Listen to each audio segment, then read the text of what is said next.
বিসমিল্লাহির রহমানির রহিম। আসসালামু আলাইকুম। আমি রোজি রহমান স্বাগত জানাচ্ছি ভিসা প্রফেসরের নতুন ভিডিওতে। আশা করছি সবাই ভালো আছেন, সুস্থ আছেন। আজ আপনাদেরকে জানাবো ইউরোপের দেশ পর্তুগাল নিয়ে। আশা করি আপনাদের তথ্যগুলো কাজে লাগবে এবং এই ভিডিও শেষ পর্যন্ত দেখবেন। আপনার ইউরোপ যাত্রার স্বপ্ন পূরণ হবে এবং বিস্তারিত জানতে পারবেন। আজ আমি আপনাদের সাথে কথা বলবো পর্তুগাল নিয়ে। আপনাদের মধ্য থেকে যারা পর্তুগাল যেতে চান তারা কিভাবে যাবেন, কারা যেতে পারবেন, কি কি কাজ রয়েছে, কি ধরনের বেতন ভাতা পাবেন জানাচ্ছি, সাথে থাকুন।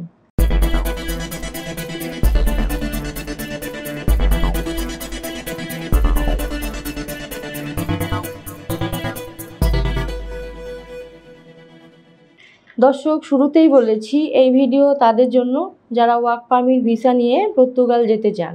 চলুন প্রথমেই দেখে আসি কেমন দেশ এই পর্তুগাল। ইউরোপের সর্বপশ্চিমের দেশ পর্তুগাল। এর পশ্চিম ও দক্ষিণে আটলান্টিক মহাসাগর, উত্তর পূর্ব দিকে স্পেন। আটলান্টিক মহাসাগরে অবস্থিত আজোরেস ও ম্যাদেইরা দ্বীপপুঞ্জ এর অংশ। এই দুটি দ্বীপপুঞ্জ স্বায়ত্তশাসিত ও আঞ্চলিক সরকারের মাধ্যমে পরিচালিত হয়। ইউরোপের সবচেয়ে পুরনো দেশগুলোর মধ্যে পর্তুগাল অন্যতম। প্রাগৈতিহাসিক কাল থেকেই এই দেশটিতে নিয়মিত বসতি গড়ে তোলা হয়েছে। পর্তুগালের নিজস্ব সাম্রাজ্য প্রথম প্রতিষ্ঠিত হয় পঞ্চদশ ও ষোড়শ শতাব্দীতে। অর্থনৈতিক, রাজনৈতিক ও সামরিক দিক থেকে তখন বিশ্বসেরা ছিল পর্তুগাল। 1910 সালে এক অভ্যুত্থানে রাজতন্ত্রের পতন হয়। গণতন্ত্রের উদ্ভব হলেও অস্থিতিশীলতার কারণে নানা সংকটের মধ্য দিয়ে যায় দেশটি। পর্তুগিজ উপনিবেশের পতন ঘটতে শুরু করে। সর্বশেষ ম্যাকাওকে চীনের কাছে হস্তান্তর করা হয় 1999 সালে। এর মধ্য দিয়েই শেষ হয় বিশ্বের সবচেয়ে দীর্ঘ উপনিবেশিক শাসন। বিশ্বে বর্তমানে পর্তুগিজ ভাষা ব্যবহারকারীর সংখ্যা 25 কোটিরও বেশি। অর্থনৈতিকভাবে বেশ সমৃদ্ধ পর্তুগাল। এর সরকারি নাম পর্তুগিজ রিপাবলিক। রাজধানী ও সবচেয়ে বড় শহর লিসবন। দাপ্তরিক ভাষা পর্তুগিজ। স্বীকৃত আঞ্চলিক ভাষা মিরান্দেস। জাতিগোষ্ঠী 96.3% পর্তুগিজ, 3.7% অন্যান্য। এদেশের আয়তন 92,212 বর্গ কিলোমিটার। জনসংখ্যা 1,03,09,573। ঘনত্ব প্রতি বর্গ কিলোমিটারে 115 জন। মাথাপিছু আয় $30,258। মুদ্রা ইউরো। দেশটি 1955 সালের 14 ডিসেম্বর জাতিসংঘে যোগদান করে। দর্শক, আমরা দেখলাম কতটা চমৎকার দেশ এই পর্তুগাল। এবার আমরা যেটি জানবো সেটি হচ্ছে এদেশে আমাদের জন্য সাধারণত কি কি কাজে যোগদানের সুযোগ রয়েছে। চলুন জেনে আসি আরেকটি ভিডিও প্রতিবেদন থেকে। ইউরোপের সমৃদ্ধ দেশ পর্তুগালের বিভিন্ন কলকারখানা, হোটেল, রেস্টুরেন্ট, নির্মাণ শিল্প, কৃষি, চেইন শপ, ওয়্যার হাউসে রয়েছে অনেক দক্ষ লোকবল। এসব লোকবল তারা নিয়ে আসতে চাইছে বাংলাদেশের মতো তৃতীয় বিশ্বের বিভিন্ন দেশ থেকে। পর্তুগালে অবস্থিত বিশ্বের নামকরা ইলেকট্রনিক পণ্য সামগ্রী প্রস্তুতকারী প্রতিষ্ঠান যেমন ফিলিপস, প্যানাসোনিক, সোনি প্রভৃতি কারখানায় রয়েছে শ্রমিক চাহিদা। তেমনি বিশ্বের নামকরা অনলাইন সুপার শপ আমাজনের বিভিন্ন ওয়্যার হাউসগুলোতেও রয়েছে বিপুল পরিমাণে লোকবলের চাহিদা। এছাড়াও পর্তুগালের বিভিন্ন বার, রেস্টুরেন্ট এবং কফি শপগুলোর শূন্য পদে আপনি যোগদান করতে পারবেন অনায়াসে। জরুরি ভিত্তিতে পর্তুগালের কৃষি ক্ষেত্রে রয়েছে প্রচুর লোকবলের চাহিদা। দর্শক, আমরা জানলাম কি কি কাজ রয়েছে পর্তুগালে।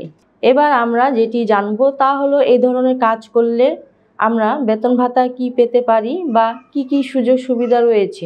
চলুন দেখে আসি আরেকটি ভিডিও প্রতিবেদন থেকে। পর্তুগালে বর্তমানে যোগ্যতা অনুযায়ী বেতন 1,000 থেকে 7,000 ইউরো। 5 দিন কাজ, 2 দিন ছুটি ছাড়া রয়েছে সরকারি বিভিন্ন দিবসের ছুটি। এছাড়া ওভারটাইমের সুযোগ তো থাকছেই, সাথে পাবেন ফ্রি থাকা ও খাওয়ার সুবিধা। ইউরোপীয় শ্রম আইন অনুযায়ী 11 মাস পরে আপনার বেতন যেমন বাড়বে তেমনি রয়েছে পদোন্নতির সুযোগ। মাত্র 3 মাসের মধ্যে পিআরসি এবং 3 থেকে 5 বছরের মধ্যে পিআরসি পেলে পর্তুগালে নিয়ে যেতে পারবেন আপনার পরিবারের সদস্যদের। এছাড়া টিআরসি পেলে যেমন বিনা ভিসায় ঘুরতে যেতে পারবেন সেনজেনভুক্ত দেশগুলোতে, তেমনি পিআরসি পেলে কাজ করতে পারবেন সেনজেনভুক্ত যে কোনো দেশে। কিছু কিছু কোম্পানির তরফ থেকে আপনাকে দেয়া হবে বাৎসরিক ছুটি এবং দেশে আসা যাওয়ার জন্য বিমান ভাড়া। দর্শক, আমরা জানলাম কি ধরনের সুযোগ সুবিধা রয়েছে পর্তুগালে। এবার আমরা যেটি জানবো সেটি হচ্ছে কারা যেতে পারবেন পর্তুগাল এবং ডকুমেন্ট হিসেবে আমাদের কি কি প্রয়োজন হবে। চলুন দেখে আসি আরেকটি ভিডিও প্রতিবেদন। 18 থেকে 55 বছর বয়সী যে কোনো বাংলাদেশি নাগরিক ওয়ার্ক পারমিট ভিসায় যেতে পারবেন পর্তুগালে। ন্যূনতম শিক্ষা যোগ্যতা হতে হবে 8ম শ্রেণী থেকে একাদশ শ্রেণী পাস। প্রত্যেক শিক্ষার্থীকে অবশ্যই বাধ্যতামূলকভাবে জানতে হবে স্পোকেন ইংলিশ। তবে ইংরেজি কম জানা প্রার্থীদের জন্য রয়েছে 3 মাসের ইংরেজি শেখার কোর্স। ডকুমেন্ট হিসেবে আপনার প্রয়োজন হবে ছবি, পাসপোর্ট, শিক্ষাগত যোগ্যতার সনদ ইংরেজিতে, অভিজ্ঞতার সনদ ইংরেজিতে, জন্ম সনদ ইংরেজিতে, ম্যারিটাল সার্টিফিকেট ইংরেজিতে, police clearance certificate, bank balance statement এবং বায়োডাটা। দর্শক, সবই জানা হলো, কিন্তু প্রশ্ন হচ্ছে পর্তুগাল যেতে কত টাকা খরচ হবে। হ্যাঁ, এ বিষয়ে বিস্তারিত জানতে ফোন করুন নিচের দেয়া নাম্বারে অথবা সরাসরি চলে আসুন আমাদের ঠিকানায়। আমাদের অফিস খোলা থাকে শুক্রবার এবং সরকারি বন্ধ ছাড়া যে কোনো দিন সকাল 10টা থেকে সন্ধ্যা 6টা পর্যন্ত। আশা করছি আপনারা মোটামুটি সব তথ্য পেয়ে গেছেন। এবার আমার বিদায়ের পালা। তার আগে বলবো অবশ্যই আমাদের চ্যানেলটি সাবস্ক্রাইব করে রাখুন, কারণ আমরা সবসময় চেষ্টা করি নিত্য নতুন দেশে কাজের সুযোগ নিয়ে আপনাদের জানাতে। সবাই ভালো থাকুন, সুস্থ থাকুন। আবারও দেখা হবে নতুন কোনো দেশ নিয়ে। আল্লাহ হাফেজ। ভিসা প্রফেসরে ফাইল জমা দিতে ফোন করুন 09666 912045 অথবা 01735733080 অথবা 01735724716 অথবা 013127112252 এবং ইমেল করতে পারেন visaprofessor2023@gmail.com। আমাদের সম্পর্কে আরও বিস্তারিত জানতে ভিজিট করুন www.visaprofessor.org এবং বিভিন্ন দেশের জব ভিসার আপডেট তথ্য জানতে ভিজিট করুন আমাদের অনলাইন পত্রিকা www.visanews24.com।